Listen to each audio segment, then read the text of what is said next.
Joining us now to discuss this and much more, Treasury Secretary Scott Bessent. Secretary Bessent, thank you so much for being here. Always a pleasure. So let's just start with this SNAP ruling, because two federal judges ruled Friday night the White House must tap into the contingency funds to partially cover SNAP benefits that expired this weekend due to the shutdown. Yesterday, the court clarified that at least a partial payment needs to be made by Wednesday. When can we expect the Trump administration to make these payments? Well, President Trump just truthed out that he needs to hear from the courts how this is going to be done. And Jake, as you know, the best way for SNAP benefits to get paid is for five Democrats to cross the aisle and reopen the government. Right, but there is this contingency fund, and as recently as September 30th, the Agricultural Department had a memo saying that these funds, the contingency funds, I think it's about $5 or $6 billion, could be used to pay these benefits. Now, it'd only be 2 or 3 weeks, but that's a lot for people who need the food. Well, President Trump as I said, President Trump just truthed out that he's very anxious to get this done, and it's got to go through the courts. The courts keep jamming up things. Democrats are in the middle of a civil war, and they should just open the government. That is the easiest way to do this. Is the administration going to appeal the ruling by the judge? Is that what you mean by the courts need to weigh in? Because the courts have weighed in. No, but there's a process that has to be followed, so we got to figure out what the process is. President Trump wants to make sure that people get their food benefits. So it could be done by Wednesday? Could be. Okay. Could be. And 5 Democratic senators could cross the aisle and open the government by Wednesday. Let's turn to trade, because that's been obviously your focus for several weeks. You're just back from China. President Trump called the summit with President Xi a great success. China's biggest concession was it suspended the export controls on these rare earth minerals that were used for our phones and other things. Trump said this settled the issue. The conservative Wall Street Journal editorial board, however, says the deal mostly restores the status quo that prevailed in May, and that if Mr. Trump wants to deter Chinese mercantilism, he needs a new strategy and more allies. What's your response to their view of this? Well, I couldn't disagree with that more. Jake, what are the sources of U.S. strength, and how does China view us? We're the greatest military power in the world.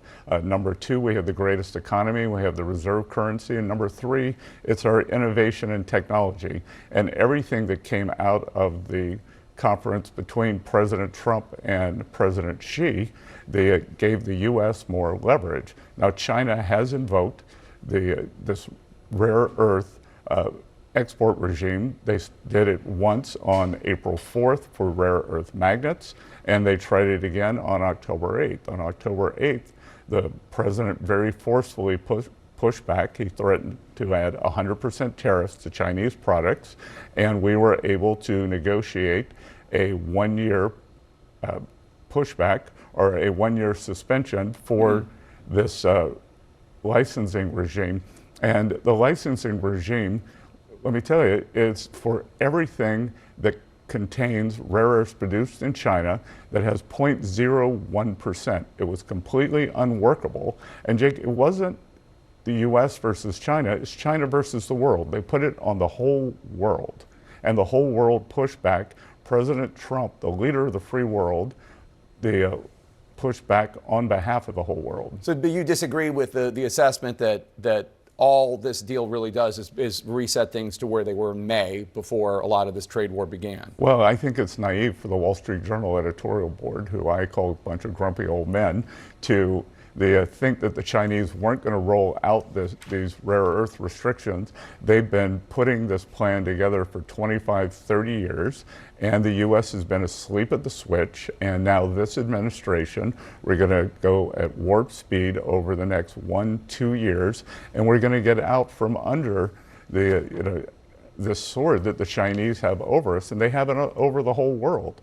And this time, we have rallied the allies, and so it is going to be all the Western democracies, the Asian democracies, and India are also going to join us in this, in trying to form our own supply chains. We don't want to decouple from China, but we need to de-risk. They've shown themselves to be an unreliable partner in many areas. Let's talk about Canada for 1 second, because while this deal is going through, the president imposed a 10% tariff, additional tariff on Canada, because he didn't like this ad that Ontario had put out featuring President Reagan talking about tariffs. The Prime Minister of Canada has apologized to President Trump for that ad. When can we expect that 10% tariff to be taken Well, down? he hasn't put on a 10% tariff. He threatened to put on a 10%. So he didn't tariff. actually do it. It hasn't been put on yet.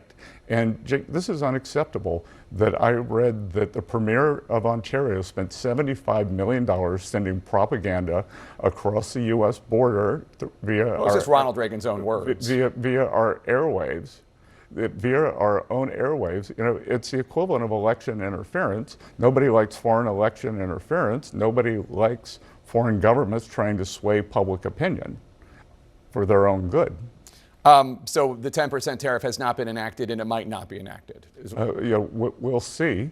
I do think it was a big setback for the Canadian government, and this Premier of Ontario should be ashamed. He's probably still smarting from the Blue Jays' loss last night. Well, that's harsh. And congratulations to our Dodger friends out there. Let's talk about this week, because on Wednesday, the Supreme Court is going to hear arguments in two cases related to President Trump's tariffs.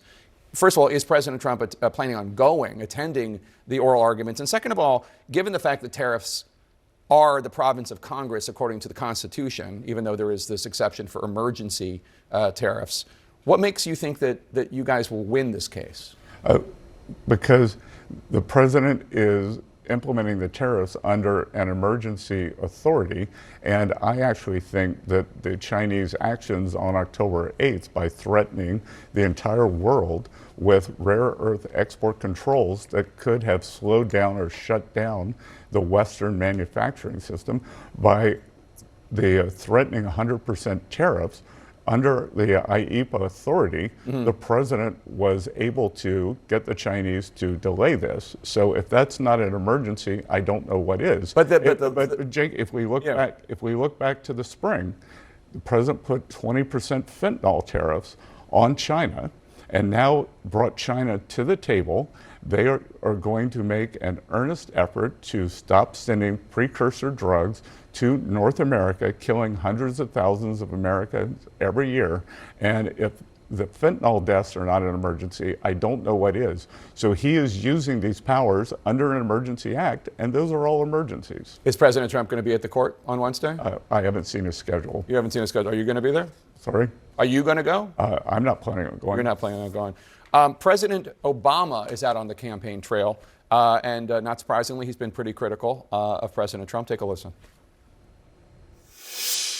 He has been focused on some critical issues like paving over the Rose Garden so folks don't get mud on their shoes, and building a $300 million ballroom. And if you don't get an invitation to the next White House shindig, you can always watch the festivities on Trump's live feed on Truth Social. Now, these comments came within a day of the president hosting a Gatsby, pardon me, a Gatsby-themed Halloween party at Mar-a-Lago while SNAP benefits are set to run out. And you can understand the general theme. I've heard Republicans even express concern about the general optics here of parties and lavish ballrooms and such, while a lot of Americans are hurting. What's your response? My response is that the Democrats should reopen the government. And, I believe President Obama played a record amount of golf of any president. So, I'm not sure why he's out there throwing stones. And, that it's unfortunate.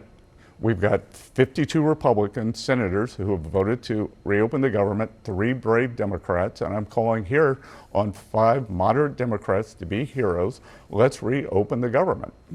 This week, the Fed voted to lower interest rates another 1/4 point to its lowest level in 3 years. However, the central bank's newest official, Stephen Miron, is warning that if the Fed doesn't continue to lower interest rates rapidly, the U.S. could face a recession. Do you agree that the U.S. is at risk of facing a recession? I believe that we are in a transition period here, as we are seeing the Trump administration has cut back on government spending, Jake.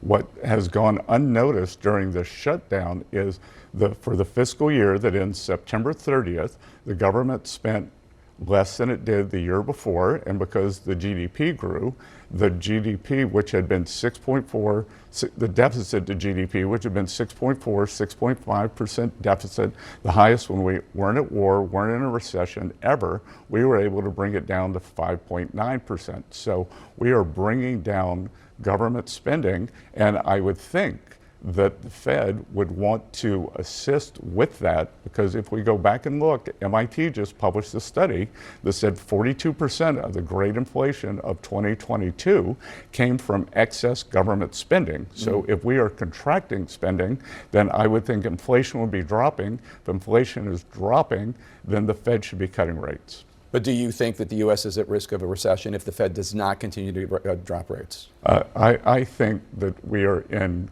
good shape, but I think that there are sectors of the economy that are in recession, and the Fed has caused a lot of distributional problems with their policies. I wrote a 7,000-word essay on that. We've seen the biggest hindrance for housing here that are mortgage rates. So, if the Fed brings down mortgage rates, then they can end this housing recession. Low-end consumers who have gotten killed under President Biden, these high rates are hurting them because they have debt, not assets. Mm-hmm. So I think that there are sections of the economy that could go into recession. All right, Secretary Bessent, thank you so much. We really appreciate you being here.